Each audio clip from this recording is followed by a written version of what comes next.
ദളിത് കോൺഗ്രസ് കൊണ്ടോട്ടി നിയോജക മണ്ഡലം പ്രഭാഷണ പരമ്പര സമാപിച്ചു. ചടങ്ങ് മലപ്പുറം ജില്ലാ DCC പ്രസിഡന്റ് VS ജോയ് ഉദ്ഘാടനം ചെയ്തു.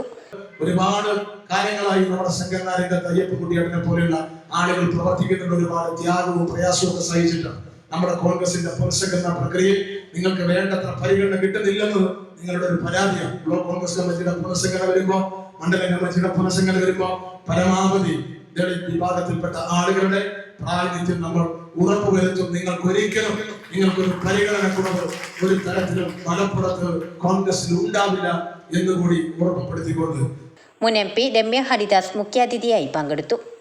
ഈ രാജ്യത്തിനെ വിഭജിക്കുവാൻ വിട്ടുകൊടുക്കുകയില്ല എന്ന ദൃഢമായ തീരുമാനത്തിന്റെ ഉറപ്പിൽ ജനങ്ങൾ ഇന്നും വിശ്വസിക്കുന്നത് കോൺഗ്രസിന്റെ കൈകളിൽ രാഹുൽ ഗാന്ധിയുടെ ആ ദൃഢമായിരിക്കുന്ന തീരുമാനങ്ങളിലൂടെ ഈ രാജ്യത്തിനെ വിഭജിക്കുവാൻ ശ്രമിക്കുന്ന ശക്തികൾക്കെതിരെ ശക്തമായിട്ട് പോരാടുവാൻ കഴിയുന്ന ഒരു നേതാവേ ഉള്ളൂ, അത് രാഹുൽ ഗാന്ധിയാണ്.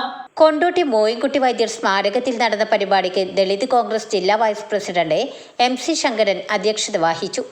ദളിത് കോൺഗ്രസ് ജില്ലാ പ്രസിഡന്റ് KP വേലായുധൻ മുഖ്യപ്രഭാഷണം നടത്തി.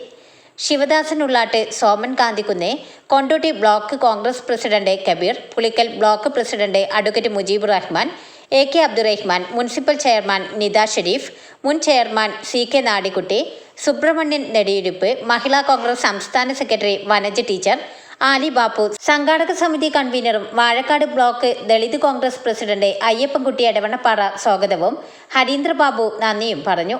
ചടങ്ങിൽ മുതിർന്ന ദളിത് കോൺഗ്രസ് പ്രവർത്തകരെ ആദരിച്ചു.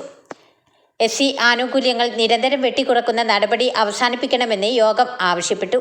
ചടങ്ങിൽ ദീപം തെളിയിക്കുകയും അംബേദ്കർ ഫോട്ടോയിൽ പുഷ്പാർച്ചന നടത്തുകയും ചെയ്തു. ന്യൂസ് 10 കൊണ്ടോട്ടി. വാർത്തകൾ നേരത്തെ അറിയാൻ Facebook പേജ് ലൈക്ക് ചെയ്യൂ, ചാനൽ സബ്സ്ക്രൈബ് ചെയ്യൂ.